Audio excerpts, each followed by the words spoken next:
Hello everyone, Assalamu alaikum. This is me Mit Rahman and welcome to my another new mini video. সবাই ভালো আছেন? আলহামদুলিল্লাহ, আল্লাহর অশেষ রহমতে আমিও অনেক ভালো আছি। আর আজকে আমরা একটু ঘুরতে বের হয়েছি আর এখানে একটা নার্সারিতে এসেছি।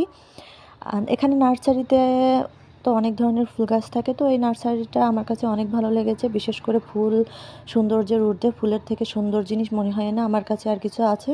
তো এই নার্সারিটা এমন, চারি সাইডে সব ফুলের বাগান আর মাঝখানে একটা টলের দোকান। আর এই টলের দোকানে একটা ফেমাস চা আছে, লেবু চা, যেটা অনেক ফেমাস। তো আমরা বিশেষ করে আজকে এই চার জন্যই এখানে এসেছি আর এসে দেখি এই ফুল গাছের। তো এখানে বিভিন্ন ধরনের বিভিন্ন কালারের বাগানবিলাস গাছ আছে। তো আমরা সবাই মিলে এখানে এসে অনেক এনজয় করেছি। আর ওয়েদারটাও অনেক নরম, বেশি গরমও না আবার বৃষ্টিও না, যার একটা মেঘলা মেঘলা ওয়েদার। তো এখানে আসার পরে মনটা ভালো হয়ে গেছে। আর ফুলের ভেতরে থাকলে কার মন ভালো হবে না। তো যাই হোক, কে কোথা থেকে আমার ভিডিওটা দেখছেন বা কার কাছে আমার ভিডিওগুলো কেমন লাগে অবশ্যই কমেন্ট করে জানাবেন। আর যারা আমার পেজটি এখনও ফলো দেন নাই, আমার পেজটি ফলো দিয়ে আমার পাশে থাকবেন।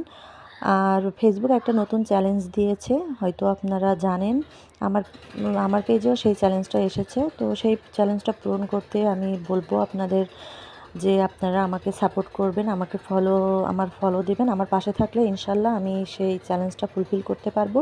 আর এই হলো সেই ফেমাস লেবু চা, যেটার জন্য আমরা এখানে মূলত এসেছি। তো এখানে বিভিন্ন ধরনের ফুলের বাগান ছিল, ফুলের গাছ ছিল, বিভিন্ন ফলের গাছও ছিল। এই নার্সারিটা অনেক বড় এরিয়া। তো তারপরে আমরা এখানে ফুচকা খেলাম। আর ফুচকাটাও অনেক মজা ছিল, টেস্টি ছিল, ইয়ামি ছিল। তো যাই হোক, আমার ভিডিওটা এই পর্যন্ত। যেখান থেকে দেখছেন কমেন্ট করে জানাবেন কার কাছে কেমন লাগলো। তো thanks for watching, take care, bye bye, আল্লাহ হাফিজ।